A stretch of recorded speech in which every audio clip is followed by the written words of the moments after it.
Dear students, मैं आप सभी स्टूडेंट से एक एक करके बात करना चाहता था। पिछले 4-5 दिनों में कोई पेपर आ गया है, लेकिन सभी से बात कर पाना बड़ा मुश्किल रहा। पढ़ाने में लगा रहा, डाउट्स क्लियर करने में लगा रहा, आपको मैटर मैसेज करने में लगा रहा। आईक्यू मैसेज किए, एनआईक्यू मैसेज किए, 51 आइटम्स मैसेज किए, ए बैच की शीट्स मैसेज की, सैट्स के पेपर्स मैसेज किए।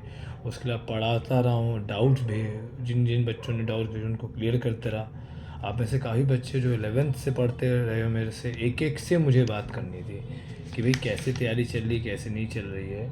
सॉरी मैं सबसे बात नहीं कर पाया, तो मैंने एट लास्ट यही सोचा मैं कम से कम वीडियो के माध्यम से आपको चीज़ें बता दूं। जैसे मैंने अभी कैटेगरी वाला बताया था, एक दो चीज़ें मैं भी और बता दे रहा हूँ।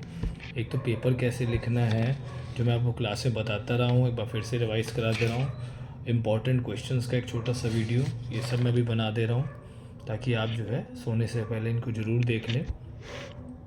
पेपर लिखने के बारे में ख़ास बात मैं आपको बताऊँ, क्लास में मैंने आपसे कहा है कि अगर मान लो आपको फ़िश पकड़नी है, मछली पकड़नी है, तो आपको जैसे पिज़्ज़ा पसंद है, या आलू का पराठा पसंद है, या आपको समोसा पसंद है, डोसा पसंद है, दाल चावल पसंद है, ये नहीं लटकाएंगे। अगर आपको फ़िश पकड़नी है तो आपको केचुआ लटकाना पड़ेगा, जो कि क्या पता आपको नहीं पसंद है। ऐसे ही आपको पसंद हो ना पसंद हो, आप आंसर्स वही लिखिए जो कि वहाँ टीचर चाहते हैं। कॉपी चेक वो करेंगे, आप नहीं।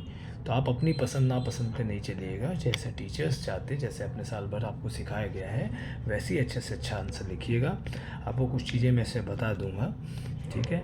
जैसे आपके आंसर्स में नॉलेज होनी चाहिए, ठीक है। प्रॉपर स्पेसिंग रखिएगा आंसर्स के बीच में, ठीक है।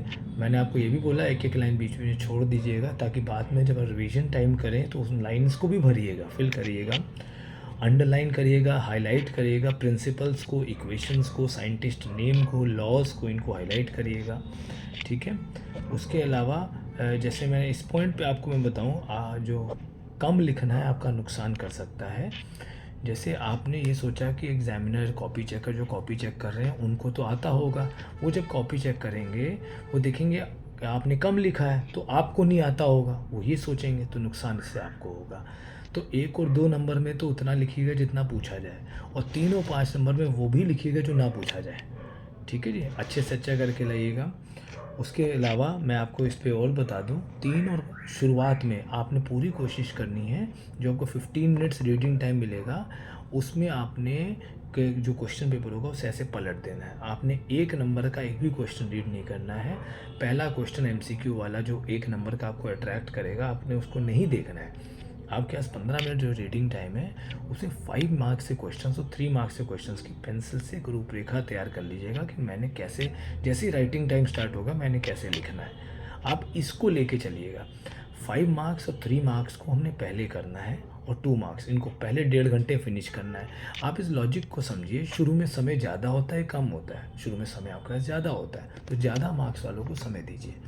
बाद में समय कम होता है, ज़्यादा होता है, बाद में समय कम होता है तो कम मार्क्स वालों को उस वक्त समय दीजिए। तो 1.5 घंटा इसको देने के बाद फिर 1 घंटा आपने एमसीक्यू को, केस स्टडी को, असर्शन रीजन को, इनको देना है। तो 1.5 और 1 घंटा 2.5 घंटा आपका प्रॉपर हो गया। अब आधा घंटा आपने रिवीजन को देना है। आपने उधर स्पेस एक एक लाइन का छोड़ा हुआ है उसको फिल करना है आपने। इस पूरी चीज़ को ध्यान देना है आपने। एक एक पेज पूरा भर के आप डायग्राम फिल करेंगे। राइटिंग अगर आपकी गुड है बहुत अच्छी बात है, ये सोने पे सुहागा होता है। अगर मान लो राइटिंग आपकी गुड नहीं होती तो अल्फ़ाबेट्स अलग अलग लिखें, ठीक है।